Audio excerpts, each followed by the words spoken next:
À la suite donc du parquet, nous allons poser quelques questions à l'accusé. Monsieur Diaby. Oui, maître. À quel moment vous avez appris qu'il y aurait manifestation le 28 septembre? Est-ce que c'est la veille ou c'est le jour J? Bon, c'est la veille que j'ai appris qu'il devait y avoir manifestation au du 28 septembre. Et je crois que c'était par suite au décret du président qui a fait exceptionnellement, parce que le 28 septembre, ce n'est pas un jour férié, mais exceptionnellement, ce jour-là, il a pris un décret et fait férié sur... Ok. Vous avez déclaré ici, que ce soit à la barre ou au niveau de votre interrogatoire, que vous vous rendiez à Koya. Quel était votre itinéraire? Je suis sorti du camp Samori, j'ai pris l'autoroute. Je suis venu à Imbaya, j'ai continué jusqu'à l'entrée. C'était l'autoroute. Vous n'avez pas constaté... Parce que comme je sais qu'il y avait une marque qui était programmée, je n'ai pas de chauffeur, je n'ai pas de garde-corps, c'est moi-même qui conduis la voiture. Et puis j'étais en civil, mais quand même les gens me connaissent. J'ai évité carrément la route de Prince. Vous n'avez pas croisé de manifestants sur l'autoroute? Bon, non, l'heure à laquelle je suis parti, je n'ai pas rencontré de manifestations sur l'autoroute. Très bien. Vous avez déclaré ici à l'une des questions du ministère public que quand vous avez appris qu'il y avait des blessés, en tout cas qu'il y avait eu des personnes qui ont été tuées ou blessées au stade, vous êtes allé chercher celui qui avait les clés de la pharmacie centrale et qu'au lieu d'aller à l'hôpital, donc vous vous êtes rendu au camp Alpha Yaya Diallo. Est-ce que vous maintenez cette déclaration? Non, pas au camp Alpha Yaya. Je suis allé prendre ma tenue au camp Samori, à la maison, pour me mettre en tenue militaire. J'étais en civil. Attendez, donc, quand vous avez pris Dr Abdraman à Taouya, vous avez dépassé l'hôpital Donka pour venir jusqu'au camp Samori pour vous habiller, c'est ça? Non, vous n'avez pas compris, maître. Éclairez-moi alors. Lorsque j'ai quitté Koya, je suis venu directement au camp Alpha. Je suis allé directement à Donka. Monsieur Gabi, si vous ne parlez pas dans le micro, on ne pourra pas vous entendre. Faites face au tribunal et parlez, il va vous entendre. Bien. Excusez-moi, monsieur. Allez-y. Bon, maître, de Koya directement à Donka. J'étais civil. De Donka, j'ai vu l'ampleur des faits et ils m'ont dit que la clé de la pharmacie centrale est avec docteur Abdourahmane qui habite Nongotadi. J'ai imaginé l'itinéraire pour arriver à Nongotadi. Et puis, il fallait faire parce qu'il fallait rendre compte. J'ai dit, bon, j'ai pris le directeur national des établissements hospitaliers. J'ai dit, accompagnez-moi rapidement au camp Samori. Je me mets en tenue. Nous allons chercher... Attendez sur ce point, Vous venez à Donka. Vous vous rendez compte qu'il y a des dégâts qui ont été commis au stade. Des personnes affluent par dizaines à cet hôpital. Vous partez chercher celui qui a les clés de la pharmacie, mais vous préférez dépasser au retour donc pour aller vous habiller. Pourquoi? Maître, vous trouvez ça logique? Pour moi, c'est logique. D'abord, il y avait des kits qui étaient déjà là. Parce qu'il y a toujours des kits à Donka prépositionnés pour les cas de catastrophe. Mais comme on ne sait pas l'ampleur, le nombre de gens qui vont venir. Ensuite, il y a Dr René Kodi qui est venu avec l'équipe de l'Organisation mondiale de la santé. Ça pouvait nous couvrir même 2 jours.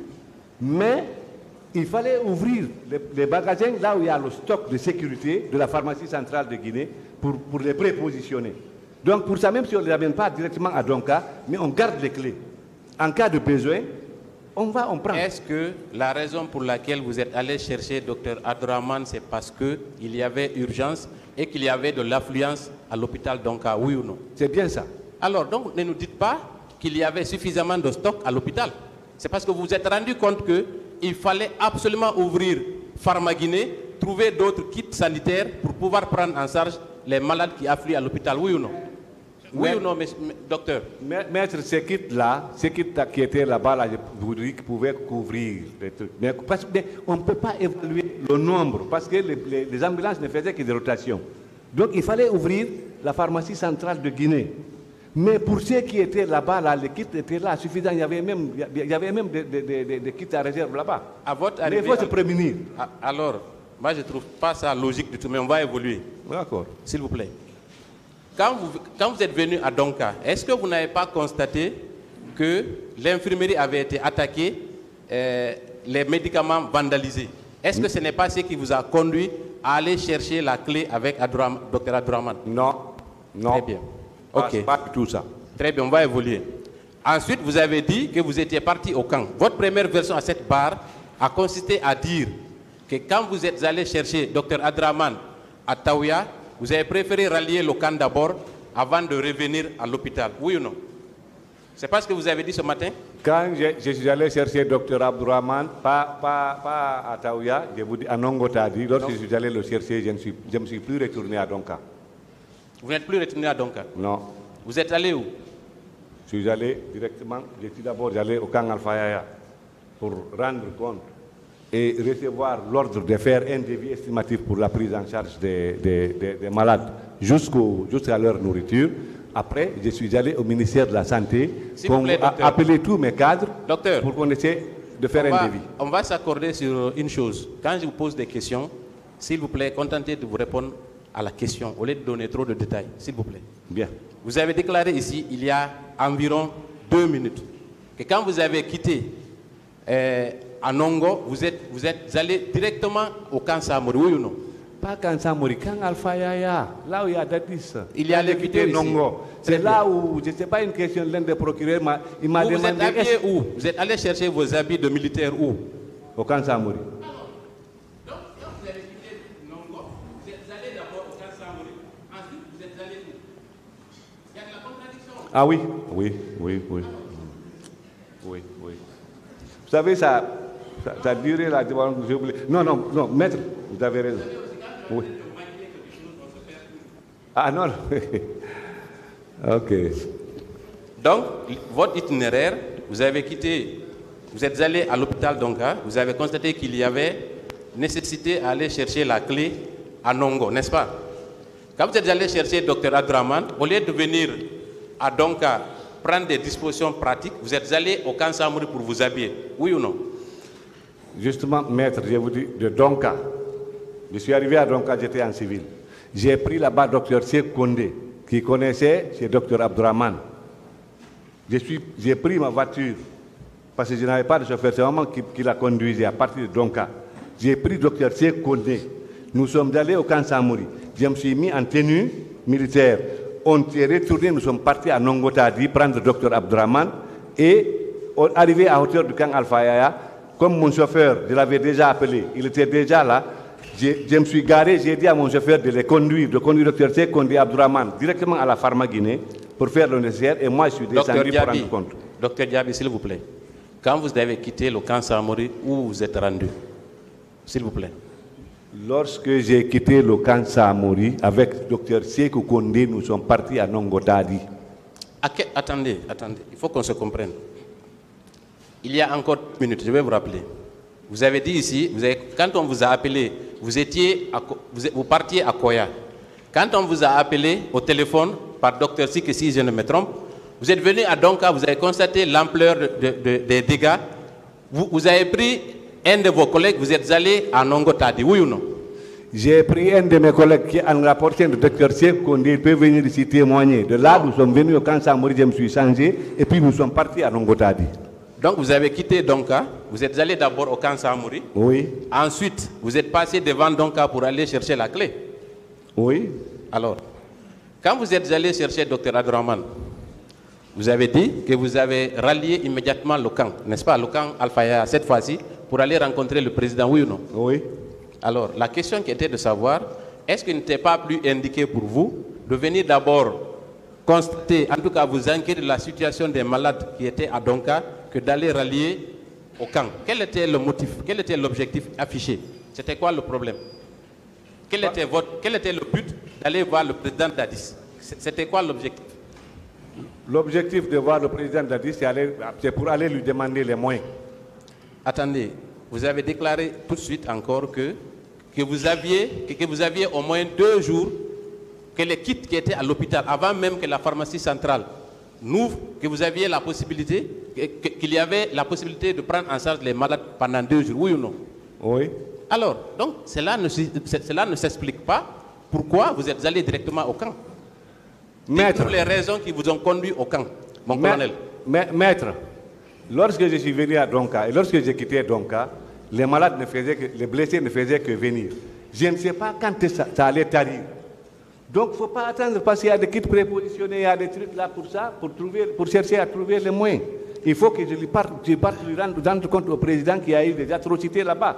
Il faut que je lui dise, attention, il va falloir que vous nous trouviez des moyens pour la prise en charge de ces patients. D'abord, ne serait-ce que la nourriture. Parce que les gens là, ce n'est pas le kit là qu'ils vont quand même.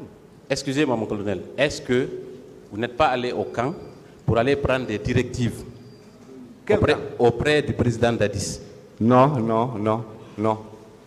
Est-ce que vous n'êtes pas allé au camp pour qu'il vous dise ce que vous devez faire des éventuels corps qui seraient venus à l'hôpital Donka? Non. Très bien, on va continuer. Non. Très bien. À votre retour à l'hôpital Donka, est-ce que vous êtes rentré à la scène de l'hôpital ou bien vous êtes limité au niveau de la réception? Lorsque j'ai quitté Alpha Yaya, oui. Lorsque j'ai quitté chez le président Dadis, oui. Je ne suis même pas rentré à Donka. J'ai continué directement au ministère de la Santé pour appeler mes cadres pour faire le devis estimatif. Hein, les devis estimatifs de quoi? Et pour la prise en charge des blessés. Et vous quittez l'hôpital, vous partez chercher une clé pour aller ouvrir le magasin central, vous ne vous préoccupez plus de cette pharmacie centrale, vous partez prendre des directives chez le président Dadis et vous continuez au camp Samori, au département, au ministère de la Santé, pour aller évaluer quoi? Pour aller évaluer, pour aller faire un devis pour la prise en charge des malades. Mais le devis là devait se faire comment? Puisque vous n'étiez plus à l'hôpital, vous n'avez pas constaté l'ampleur. Mais les médecins sont là-bas. Docteur Sekondi, le directeur national des établissements hospitaliers est là. Tous les professeurs sont là-bas. Très bien. Nous sommes en communication avec eux. Très bien. C'est eux qui savent au fur et à chaque heure, ils nous disent, il y a tel nombre, il y a tel nombre. Et à peu près, c'est quoi? Après le triage, il y a ça, il y a eu telle fracture, il y a eu tel nombre de ceci, tel nombre de cela. Donc, si on résume... Et puis, mais ce n'est pas moi qui faisais le travail. Oui, je le faisais faire. D'accord, j'ai compris ça. Bon. Quand vous êtes venu à l'hôpital Donka, une première fois, est-ce que vous êtes revenu le même jour à l'hôpital ou ce n'est que le lendemain? Non, le lendemain seulement je suis revenu. Vous n'êtes plus revenu? Non. Très bien. Est-ce qu'à votre arrivée, pour la première fois à l'hôpital Donka, vous n'avez pas constaté de militaires dans les alentours? C'était à quelle heure d'ailleurs? C'était vers 11h, entre 11h midi. Je n'ai pas bien regardé l'heure parce que moi, je n'aime pas tellement porter montre. Mais c'était midi, 11h, midi 30, quelque chose comme ça. Mais je n'ai pas vu de militaires quand même. Je n'ai pas vu de militaires. Très bien, parce que nous avons des... Le 28 septembre, non. Nous avons des témoignages contraires à votre déclaration ici, puisque à votre arrivée à l'hôpital Donka, vous êtes venu d'abord avec des militaires. C'était en présence aussi des miliciens. Je vais vous lire un procès verbal d'audition d'une partie civile qui dit ceci. Aux environs de 17h, un groupe d'agents munis d'armes blanches est entré dans l'hôpital Donka et nous a sommés de sortir pour nous tuer. Mais les femmes se sont opposées. Ensuite, c'est dans cette situation que le ministre de la Santé d'alors, Abdoulaye Chérif Diaby, est arrivé et s'est mis non seulement à nous injurier, mais aussi s'est mis à donner des coups de pied aux patients en déclarant « Nous allons vous tuer tous ». La référence, s'il vous plaît, maître. C'est le procès verbal de M. Mamadou Djoulde Diallo en date du 21 novembre 2012, à la page 2. Qu'est-ce que vous en dites, mon colonel? Maître, je crois qu'on m'avait déjà posé cette question. Je vous dis que ça c'est pas vrai. Lorsque j'ai quitté Donka pour la première fois pour aller chercher le docteur Abdraman, je ne suis plus revenu à Donka. Diallo Mamadou Siré, le procès verbal date du 4 janvier 2013. Vous déclarez ceci. À la deuxième page, j'ai vu également le ministre Diaby qui nous a rejoints au service des urgences. Est-ce que le jour que vous êtes arrivé à Donka, vous êtes rentré aux urgences? Lorsque je suis arrivé à Donka, aux environs de 11h, 11h30 midi, là, j'ai pointé directement au service des urgences. Je ne suis même pas arrivé dans les salles d'hospitalisation. Cette partie Parce que civile, tous les blessés, tous les trucs étaient concentrés au service des urgences. cette partie civile était justement aux urgences. Elle déclare ceci. J'ai vu également le ministre Diaby qui nous a rejoints au service des urgences. Il nous a rendu responsables de ce qui était arrivé en nous disant que personne ne va nous soigner. Il a même donné un coup de pied à un jeune blessé. C'est le énième procès verbal qui vous pointe du doigt. Qu'est-ce que vous en pensez, mon colonel? Pas vrai, maître. Très bien. Ils viendront. Vous avez dit que vous n'avez pas constaté la présence d'un quelconque militaire à l'enceinte de l'hôpital. Non. Où se situe la pharmacie de l'hôpital Donka? Sur graphique. Où se situe la pharmacie? C'est à la rentrée? Maître, la pharmacie de Donka, j'ai quitté la fac il y a longtemps. Je ne sais pas où elle se situe dans l'enceinte de l'hôpital. Non, la pharmacie... J'étais ministre de la Santé. Écoutez, à l'hôpital Donka, est-ce qu'il n'y a pas une pharmacie? Il y a une des pharmacie. produits, des Il y kits? a une pharmacie hospitalière. Elle se situe à quel niveau là-bas? Là, je ne sais pas, dans l'enceinte de Donka. Franchement. Ce n'est pas la rentrée? Franchement, je ne sais pas. C'est le service des urgences qui est à la rentrée. Ça, je connais. D'accord. Très bien. Il a été rapporté ici et dans de nombreux procès-verbaux que cette pharmacie a été pillée par des militaires. Est-ce que vous étiez au courant de ça en tant que ministre de la Santé? Docteur Fatoussi, qui à l'époque directrice de Donka, m'en a pas parlé. Docteur Nyanko Lama, à l'époque DGA de Donka, m'en a pas parlé. Je ne suis pas informé, je n'ai pas été informé. Cela a été dit même dans les radios, mon colonel. Je n'ai pas été informé. Et en tant que premier responsable de ce département? Mais si le directeur de l'hôpital ne m'informe pas. Très bien. Le directeur national des établissements hospitaliers ne m'a pas dit. L'inspecteur général de la santé ne m'a pas dit. Il a également été rapporté ici et à travers aussi plusieurs procès-verbaux que des menaces ont été directement proférées contre les médecins qui s'occupent des malades. Est-ce que vous avez été informé? Non. Extraordinaire. Non. D'accord. Et on va changer un peu. Il y a combien de morgues dans notre pays, en tout cas à Conakry, à votre connaissance, pendant que vous étiez ministre?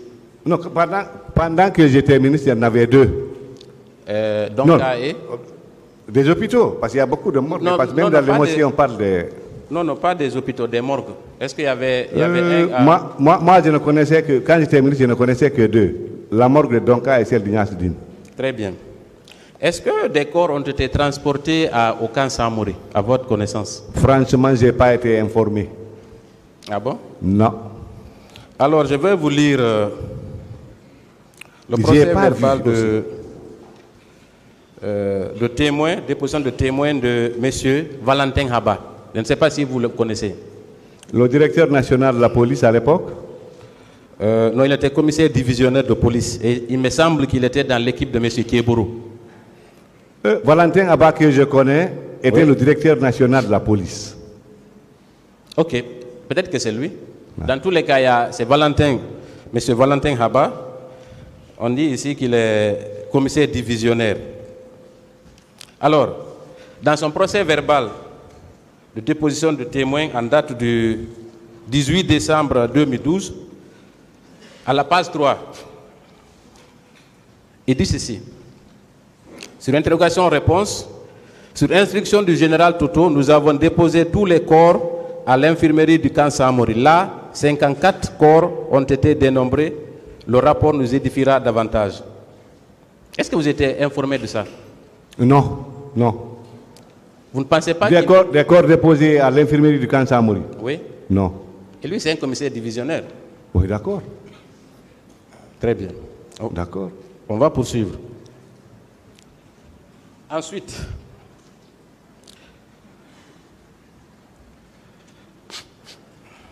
est-ce qu'au moment où vous étiez ministre de la Santé, pendant les événements du 28 septembre, est-ce que vous avez pris des dispositions pratiques pour préserver les corps qui ont été transportés dans les différentes morgues de Conakry? Oui, on a donné tous les moyens aux médecins légistes pour s'occuper des corps. Très bien. Et est-ce que ces morgues-là étaient accessibles à tous? Les morgues étaient... Je crois que les morgues étaient accessibles. Non. Je vous ai dit que j'ai confié la gestion des morgues aux médecins légistes. Non, ce que je veux dire, pour le cas particulier, spécifique des personnes qui ont été tuées au stade, est-ce que leurs corps qui étaient conservés dans ces différentes morgues étaient accessibles à tous? Bon, là, franchement, là, il faut qu'on demande au professeur Hassan Ba qui gérait Mais ces vous corps. ne pouvez pas toujours dire professeur Hassan, c'est vous le ministre, mon colonel. Mais, maître, j'ai commis quelqu'un à cette tâche-là. J'ai commis quelqu'un à cette tâche. Vous ne pouvez pas esquiver toutes les questions et rendre quelqu'un responsable. Assumez votre responsabilité, mon colonel. Maître, le professeur Hassan Ba, il est là. Est-ce qu'il était possible d'accéder à ces morgues sans que vous ne soyez informé? Bien sûr. Bien Ah sûr. bon? On ne m'informe pas comme quoi on vient à la mort. Donc vous n'étiez pas le ministre de la Santé? J'étais ministre de la Santé. Ah non. Si pour des faits aussi graves, où une centaine de personnes ont été tuées, ces corps-là qui devaient être autopsiés avant d'être rendus aux familles, que quiconque pouvait accéder à ces corps, c'est qu'il y a un problème. Maître, nous sommes tous en Guinée. Nous connaissons ici le problème des autopsies. Il faut généralement une requête pour faire l'autopsie en Guinée. Moi, à mon temps, et je crois que jusqu'à maintenant, l'administration de la morgue a une administration. D'ailleurs, elle est presque semi-autonome. Elle est gérée par une société. Si vous faites attention, là, chaque fois leur corbière passe, vous voyez, c'est écrit Silar ou quelque chose comme ça. Donc, quand les corps sont là-bas, on leur confie aux médecins légistes. Mon colonel, est-ce que alors, si aujourd'hui, on affirme et on soutient que des corps ont été subtilisés aux différentes morgues, est-ce que c'est plausible? Maître, je vous dis que je n'infirme pas. Est-ce que c'est une possibilité? Je ne dis pas que c'est, pour le moment, je ne dis pas que c'est vous qui avez ordonné qu'on les subtilise. Mais est-ce que c'est une éventualité? Je vous ai dit oui ou non? Non, je vous ai dit que peut-être c'est possible. Très bien. Mais moi, quand on m'a posé, quand j'en ai entendu parler, j'ai demandé est-ce que les portes ont été défoncées? Non. Est-ce que les fenêtres ont été défoncées? Non. Est-ce que les chambres froides ont été défoncées? Non. Il y a toujours une équipe de garde. 24 heures sur 24. C'est l'équipe qui se relaie. Alors comment les corps sont sortis? C'est là mon problème, moi aussi. Plusieurs corps ont été subtilisés dans les différentes morgues pour des fosses communes. Qu'est-ce que vous en pensez? Là, franchement, je ne sais pas. Très bien. Mais vous reconnaissez quand même que c'est vous qui étiez le chef de département? J'étais ministre de la Santé, oui. Très bien. Donc, indirectement responsable, en tout cas, de la gestion des morgues. Ah non, je ne suis pas d'accord pour ça, maître. À qui on doit rendre compte de la gestion des morgues? À qui on doit... Je vous ai dit que d'abord, les morgues là sont gérées par une société.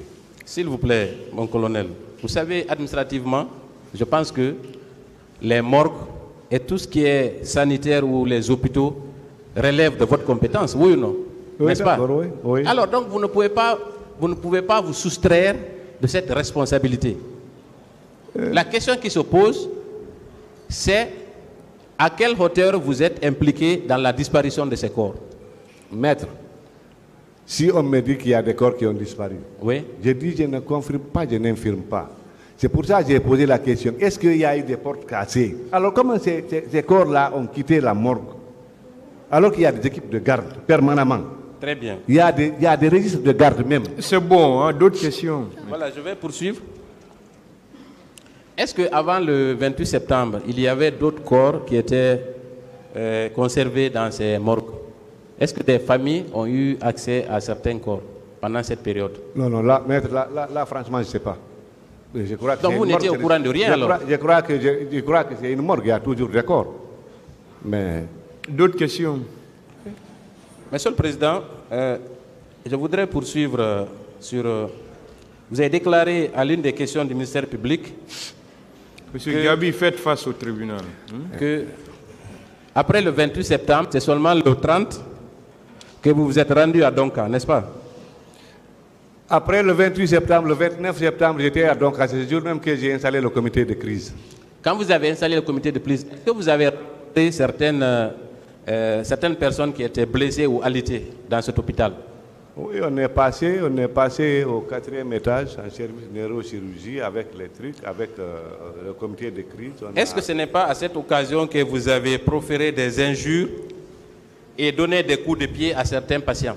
Non, non, maître. Déjà, ils sont hospitalisés. Je suis médecin, je suis clinicien et puis je ne suis pas seul. Je suis avec des professeurs qui m'ont enseigné. Je ne peux pas insulter des malades. Mon éducation ne me permet pas, même, en dehors même de mon métier. Au 30 septembre, vous vous êtes rendu à l'hôpital d'Onka en compagnie, semble-t-il, si je ne m'abuse, du président Dadis et, je crois, de M. Blaise Compaoré. Est-ce que c'est exact? Bon, oui, oui. Et au cours de cette visite, vous avez mis en scène une des victimes, n'est-ce pas? Nous avons mis en scène une des victimes. Est-ce que ce n'était pas une mise en scène? Une mise en scène d'une des victimes? Oui. Ah non. Alors pourquoi vous avez accepté que cette victime dise, et le médecin qui avait été interviewé, que tous ceux qui sont morts étaient de la bousculade? Pourquoi? Quoi? Pardon, maître? Il avait été dit au cours de cet entretien, en tout cas le reportage qui est passé à la RTG, que ceux qui sont morts au stade l'ont été parce qu'il y avait une bousculade. C'est moi qui l'ai dit, qui ai dit ça, pardon, je m'excuse, je ne dois pas vous poser de questions, mais je n'ai pas bien... Mais ça a été dit par celui que vous avez interrogé. Mais moi, je ne suis pas journaliste pour interroger quelqu'un, maître. Non. Le patient qui était dans la salle, à l'une des questions du journaliste, a dit que d'abord ils étaient bien traités, ça c'était une mise en scène, même si elle est insidieuse, et ensuite que ceux qui sont morts au stade l'ont été du fait d'une bousculade. Pourquoi vous avez accepté que de telles informations soient portées à la connaissance du public? Maître, quand le journaliste pose une question au malade, que c'est le ministre de la Santé Est-ce que le but de cette visite n'était pas de dissimuler ce qui s'était réellement passé?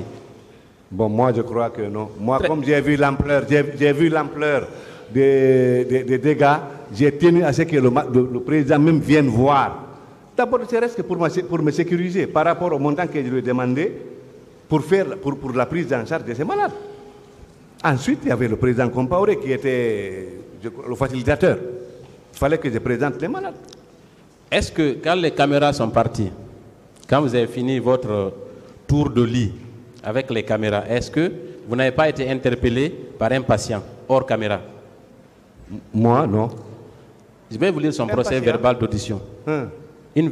Un des patients a déclaré ceci.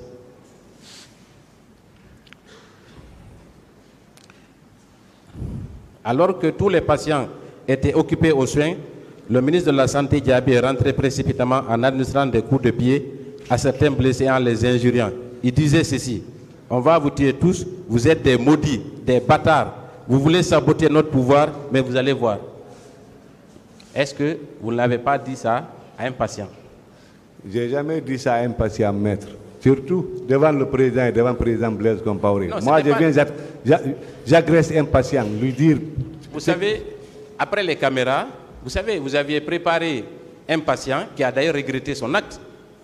Vous avez préparé un patient, c'était pour disculper ou en tout cas donner bonne figure à la presse par rapport aux événements du 28 septembre, qui a déclaré qu'il était bien traité, que le président Dadis était le messie, ainsi de suite.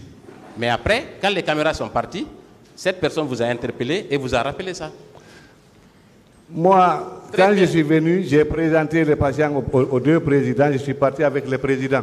D'accord, on va continuer. Je ne peux pas attendre les caméras, je suis avec deux présidents. On va quitter l'hôpital d'Onka pour aller au camp, au camp Alpha Yaya Diallo.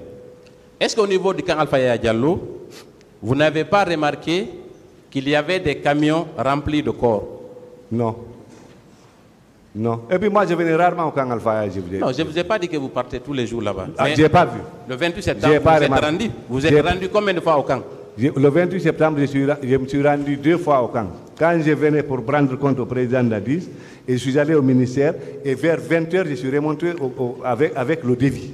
Très bien. Le matin, c'était pour aller prendre des instructions par rapport à ce que vous deviez faire des corps, comment vous deviez vous y prendre pour les dissimuler, et à 20h, c'était de rendre compte de ce que vous aviez fait, n'est-ce pas? Maître, d'abord, lorsque je suis passé en première position, moi, je n'avais même pas vu des corps. J'avais vu des blessés. Après, forte raison, voir des corps pour dire qu'on va faire ceci, on va faire cela, des corps. Est-ce que vous étiez au courant? Est-ce que vous étiez au courant qu'au camp Alpha Yadjallo, Monsieur Thieboro Camara avait, le commandant à l'époque, avait arrêté plusieurs personnes et qui étaient en détention à ce... Non. Vous n'avez pas appris? Non. Vous n'avez pas entendu des cris? Non. Je n'ai pas appris, je n'ai pas entendu des cris, je ne réside pas à Alpha Yaya, je ne travaille pas à Alpha Yaya. Très bien. Ici encore, il y a une autre partie civile du nom de Yagouba Bari, interrogé le 19 septembre 2012 à 11h25 à l'attention de votre avocat, qui déclare ceci. Étant dans l'inconscience, j'ai été conduit au camp Alpha Yaya Diallo, plus précisément à la prison du commandant Moussa Thieboro Camara. J'ai parlé de mon parent Korka Diallo. Commandant Thieboro m'a dit qu'en le faisant appel, il ajoutera sur moi. Donc, le dernier paragraphe. Entre-temps, les officiers dont Abdoulaye Chérif Diaby, Korka Diallo et tant d'autres en compagnie du capitaine Moussa Dadis sont arrivés pour un constat. Est-ce que vous n'êtes pas allé dans ces prisons pour faire un constat? Des personnes qui avaient été arrêtées la veille ou le même jour?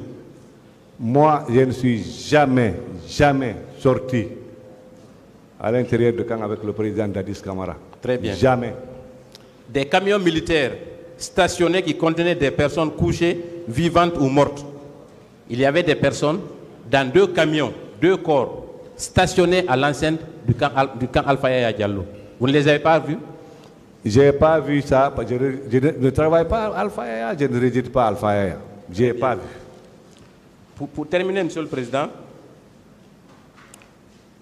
je voudrais savoir quel était votre rôle dans la dissimulation de ces corps? Aucun rôle. Aucun rôle. Aucun. Moi, je n'ai pas vu des corps. Est-ce que vous étiez un des fidèles du président Moussa Dadis Camara? Bien sûr. Donc, logiquement, vous vous êtes certainement investi pour la préservation de son pouvoir, n'est-ce pas? Non. Comme Oui, tous les autres la préservation de son pouvoir, mais pas comme ça, pas dans ce sens, de dissimuler des corps. Non. Monsieur le Président, j'en ai terminé. Je vous remercie. Parce que je mourrai aussi un jour. Le deuxième élément, Monsieur le Président, c'est une atteinte à l'intégrité de la personne. On peut posséder un acte de violence physique, mais si on ne l'utilise pas, voilà pourquoi le législateur a prévu ces 2 sous-éléments pour asseoir la conviction du juge. Le premier élément, c'est ce acte qui n'est pas défini. Le second élément, c'est le fait que vous infligiez un coup à l'intégrité, vous atteignez l'intégrité physique de la personne. On sait, Monsieur le Président, que l'infraction cause et blessures volontaires, c'est une infraction matérielle. Dans la classification des infractions, selon le mode détaillé, la classification détaillée des infractions, l'infraction cause et blessures volontaires est une infraction d'ordre matériel. Il faut un acte concret, sans lequel elle ne peut pas être constituée. Ça devient impossible. 2 impossibilités, donc. À supposer un seul instant que le colonel avait les intentions ce jour, mais il s'est buté à un obstacle d'ordre matériel et moral même, en présence de ses professeurs, en plein jour, devant ce beau monde. Son éducation ne lui permet pas de faire ça. Il ne pouvait pas le faire. C'est parce qu'on ne connaît pas ce monsieur-là. On ne connaît pas ce monsieur. Colonel Diaby n'eût été sa formation militaire. Physiquement, quand vous le voyez, moralement, quand vous voyez, c'est quelqu'un qui ne peut même pas casser un œuf.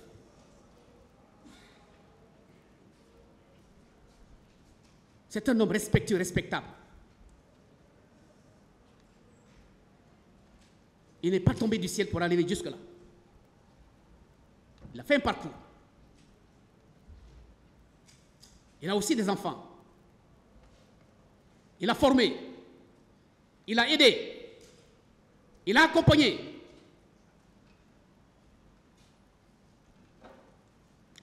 lorsque je vais vous présenter, Monsieur le Président, le parcours de cet homme, vous allez vous rendre compte qu'on est simplement tenté de vous jeter la poudre aux yeux. N'acceptez pas, Monsieur le Président, au point de demander la perpétuité de cet homme. C'est injuste. C'est injuste. C'est trop injuste.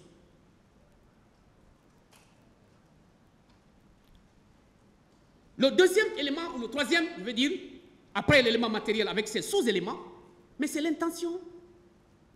C'est l'intention. La volonté d'agresser, c'est ça. C'est ce qu'on appelle l'intention. Mais on agresse qui? On agresse son prochain. Mais, alors, ce jour-là, 28 septembre, c'est pas la nuit. C'est pas la nuit. En plein jour. Le fait pour le colonel de prendre sa responsabilité sous ce temps-là, avec l'insécurité qui battait son plein, en sa qualité de ministre d'État, derrière son volant, pour effectuer ses déplacements,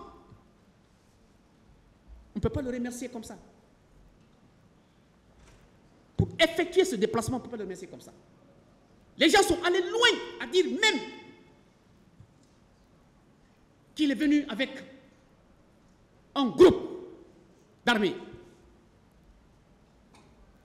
Mais, Monsieur le Président, l'ordonnance, puisque c'est l'ordonnance qui vous saisit, et c'est sur la base de cette ordonnance que vous allez trancher. L'ordonnance a été claire, le pool des juges.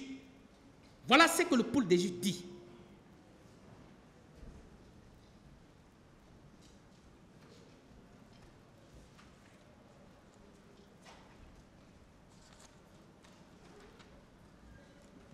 Je suis à la page 42.6. Ablaye Cherif Diaby, d'avoir, dans les mêmes circonstances de lieu et de temps, volontairement porté des coups et fait des blessures, ayant entraîné des incapacités, de vives impressions, des privations de l'usage des membres et autres infirmités sur les personnes des manifestants. Sur les personnes des manifestants. Tout au long de ce débat, ou de ces débats, depuis l'ouverture de ce procès, jusqu'à la clôture des débats, Monsieur le Président, que vous avez décidé d'ordonner les plaidoiries et les réquisitions dans cette affaire, personne n'est passé ici dire que le colonel était au stade du 28 septembre, le 28 septembre 2009. C'est constant. Nous sommes d'accord là-dessus. Et alors, si le peuple des juges dit sur les personnes des manifestants, ces manifestants se trouvaient où? C'est bien dans l'enceinte du stade du 28 septembre. Et puisque c'est dans le stade du 28 septembre, ce jour 28 septembre 2009, le colonel était en partance à Koya. Comment, Monsieur le Président, on peut être à la fenêtre et se voir passer dans la rue? C'est pratiquement impossible. Le colonel n'était pas au stade. Il n'était pas au stade, il n'était pas aux alentours du stade. Ce qui fait que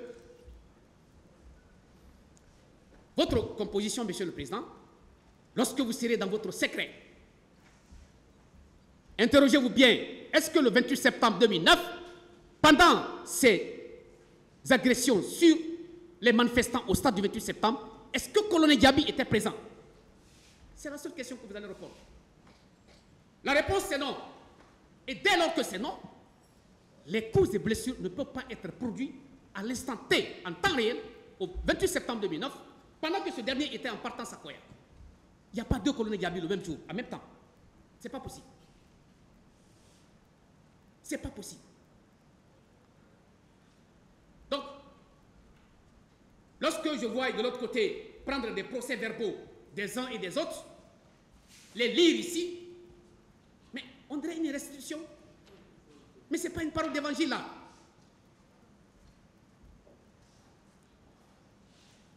vous aurez dû vous interroger au moins.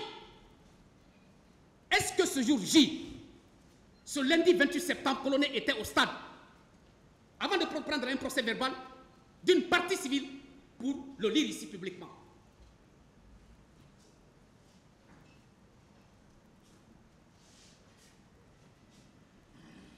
Il n'y a pas infraction, Monsieur le Président. À son encontre, cause et blessures volontaires, cela suppose que l'auteur est en face de la prochaine victime. Parce que c'est un problème de distance. Le pénal, c'est aussi ça. Le législateur ne va pas vous dire tout. Il vous donne. Mais c'est à vous de regarder à l'intérieur, de sortir et de mettre à la disposition des professionnels et du public pour décider. Vous ne pouvez pas être à la maison et porter des coups à une personne qui est à Donka ou à Madina. C'est pratiquement impossible. L'ensemble de ces procès-verbaux, mais qui les a étudiés? Mais c'est bien le pouls des juges. Mais est-ce que dans cette ordonnance, il a été fait état dans des procès-verbaux de quelqu'un d'une des parties civiles quelconque, qui véritablement, avec une précision à l'appui, que telle personne à telle heure, à tel endroit du stade 28 septembre, Colonel Yabi a porté des coups sur X, sur Y, sur Z.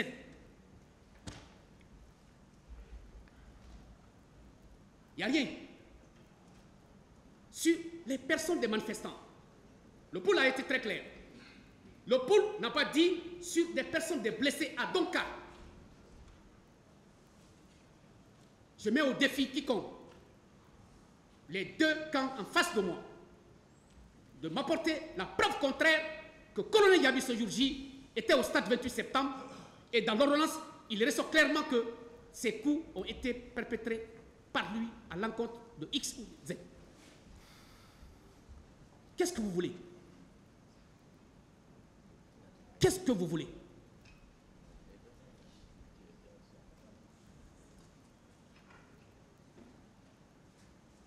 Bien.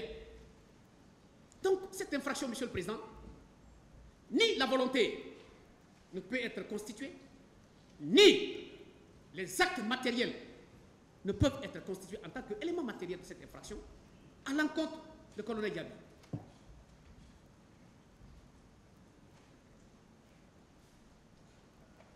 Et nul ne peut être condamné pour des motifs dont il n'est pas auteur. C'est un principe sacro-saint en droit pénal. Nous sommes tous liés par ces tests. Personne ne peut être condamné si vous n'avez pas commis un acte et que ça soit prouvé à travers des actes matériels concrets. On ne peut pas être condamné si vous n'êtes pas coupable.